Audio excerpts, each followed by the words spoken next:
اعوذ باللہ من الشیطان الرجیم بسم اللہ الرحمن الرحیم السلام علیکم بچوں. زبیر احمد میری پیس کشتا کلاس 8 سبجیکٹ انگلش ٹاپک رنکلز.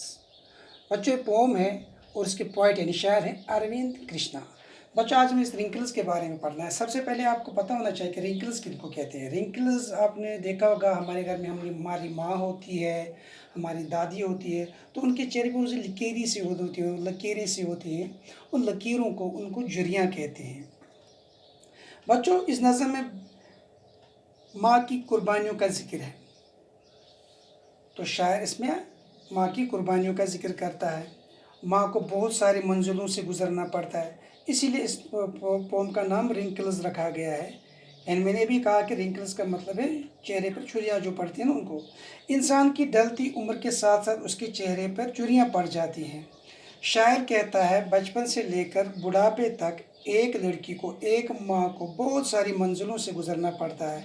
شاعر ماں کی انہی جھریوں کو پڑھنے کی کوشش کرتا ہے. بچوں شاعر کہتا ہے ایک ماں پہلی قربانی کب دیتی ہے, یعنی اس کے چہرے پر پہلی جھری یا رنکل کب پڑتی ہے. جی ہاں بچوں, جب اسے باپ اپنے گھر سے نکال کر دوسرے گھر میں بھیجتا ہے, یعنی اس کی شادی ہوتی ہے تو اس کو اپنا گھر چھوڑنا پڑتا ہے اور دوسرے گھر میں جانا پڑتا ہے. دوسری قربانی یا جھری کب ماں کے چہرے پر ظاہر ہوتی ہے, تو شاعر کہتا ہے جب میں اپنی ماں کے پیٹ میں ووم میں یا رحم میں پل رہا تھا. تیسری قربانی یا تیسری رنکل یعنی جھری کے بارے میں شاعر کہتا ہے کہ اس کی ماں کو تیسری جھری اس کے چہرے پہ تب نظر آئی جب میں اس کی چھاتی سے لپٹ کر دودھ پیتا رہا. بچوں اب شاعر اپنی ماں کی چوتھی جھری یا رنکل یا قربانی کے بارے میں کہہ رہا ہے. شاعر کہتا ہے میری ماں کو چوتھی جھری تب چہرے پر ظاہر ہوئی جب میری شادی ہوئی ایک لڑکی کے ساتھ اور اس لڑکی نے مجھے اپنی ماں سے الگ کیا.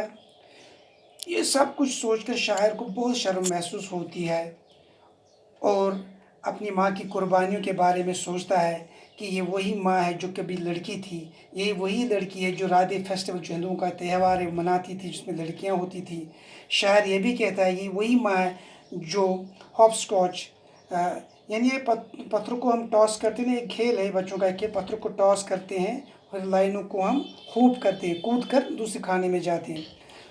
اور ایک گیم آف پیبلز کھیلتی, وہ کنکروں کا کھیل جس میں 5 پتھر سے آپ بھی کھیلتے ہیں, پیبلز کھیلتی تھی.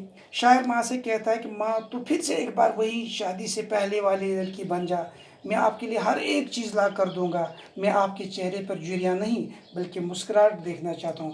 بچوں آپ نے دیکھا ہوگا اس رنکلز میں ایک ماں کو, ایک لڑکی کو 4 سٹیجز سے یا گزرنا پڑتا ہے یا 4 قربانیاں دینی پڑتی ہے یا اس کے چہرے پر 4 جھریاں آتی ہیں. پہلی کب, پہلی جھری تب ہوتی ہے جب اس کو باپ اپنے گھر کے آنگن سے دوسرے آنگن میں بھیجتا ہے, یعنی اس کی شادی دوسرے گھر میں کرتا ہے.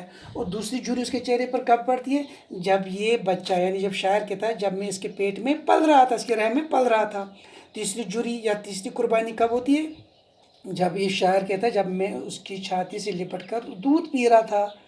تو چوتھی جھری اس کے چہرے پر, اس ماں کے چہرے پر کب آتی ہے, شاعر کہتا ہے جب میری شادی ہوئی وہ ایک لڑکی کے ساتھ اور اس لڑکی نے مجھے اپنی ماں سے الگ کیا. بچوں آپ نے دیکھا ہوگا ایک ماں کتنی قربانیاں دیتی ہے اپنے بچوں کے لیے, تو ہمیں اپنی ماں کی عزت کرنی چاہیے, اس کا خیال رکھنا چاہیے. امید ہے کہ آپ کو یہ ٹاپک سمجھ میں آیا ہوگا. انشاءاللہ پھر سے ٹاپک کے لیے اگلی ٹاپک کے ساتھ پھر سے حاضر ہوں گے. تب تک کے لیے خدا حافظ.